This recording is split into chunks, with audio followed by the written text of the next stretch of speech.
We have made it a policy decision that every coal mine in the country will have to process every liter of water that comes out of the coal mines. And we'll process it to different levels. The water which goes into the villages for drinking will probably be processed to a certain level of cleanliness. The water which is given to the farmers for the field will probably have certain standards. And the water which is either going into the ground for ground recharge or into the rivers will have a certain level of effluent treatment. But I have made it a policy decision, and every coal company in the country, belonging to the government particularly, is working out cogent plans to make sure that this is carried out in a mission mode. And we are not even looking at doing this out of corporate social responsibility.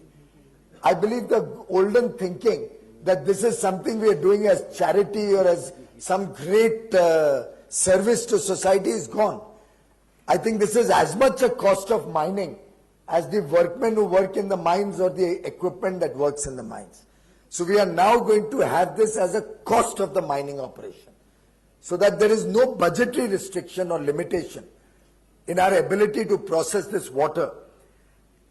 And we have made it mandatory through the tariff policy, through the regulatory framework, that every liter of water that is processed out of human consumption, particularly in the cities and the smaller towns, which can be used in a power plant, in a thermal power plant, located anywhere in a radius of 50 kilometers from the effluent treatment plant, will have to compulsorily be used by the thermal power plant, replacing the clean water that they have been using for so many years.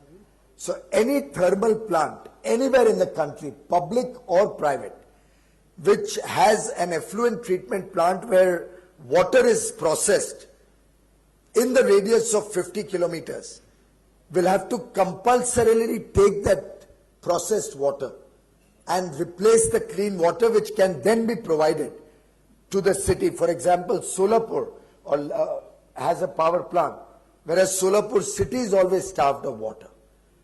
So we can have the clean water that the NTPC plant in Solapur uses going in to support the needs of the city, and the waste coming out of Solapur city will be processed and go into the power plant.